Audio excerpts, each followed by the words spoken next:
இந்த உணர்வு நிலை எப்போ நமக்கு கிடைக்குன்னா, அதாவது நம்ம வந்து எதேதோ நமக்கு நிரந்தரம், ஏதோதோ நமக்கு சொந்தம், இவங்க நம்ம கூட வருவாங்க, லைஃப் டைம் வரைக்கும் இவங்க நம்ம பார்ட்னராக இருப்பாங்க. அவங்களும் சொல்லுவாங்க, நான் வந்து லைஃப் கூட 100 எப்படி சொல்கிறது, நான் உங்க கூட தான் இருப்பேன், எந்த ஒரு சூழ்நிலை வந்தாலும் பிரிய மாட்டேன் அப்படிங்கிற ஒரு வாக்குமூலம் கூட விட்டுருப்பாங்க. இதில் வந்து இன்னொரு விஷயம் என்ன விஷயம் நம்ம சொல்லனா, அதாவது 100% 100க்கு 100 கூர்மையாக இருக்குது எதுவுமே சக்ஸஸ்ஃபுல்லாக இருந்தது இல்லை.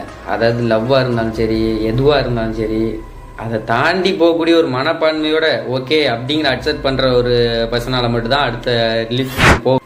ஏன்னா இதை நான் எதுக்கு சொல்கிறேன்னா, சிவனுங்கிறது நம்ம வந்து ஒரு விஷயத்தை நம்ம ஒரு உணர்வு நிலையில் நம்ம வச்சுக்கோம். நமக்கு கஷ்டங்கள் வரும், அதாவது கஷ்டங்கள்னால் நம்ம சுற்றி இருக்கிறவங்க எல்லாமே ஒரு சில டைமில் கை விடுவாங்க, ரொம்ப மனசு கஷ்டமாக இருக்கும். நம்ம ஒரு சின்ன ஒரு உதவி போய் கேட்டிருப்போம், அந்த உதவி கிடைக்காது. அப்போது ஏன் இப்படி இருக்குது கடவுளே, நீலாம் ஏன் இருக்கியா இல்லையா, கடவுள்கிட்ட சண்டை போடுவோம்.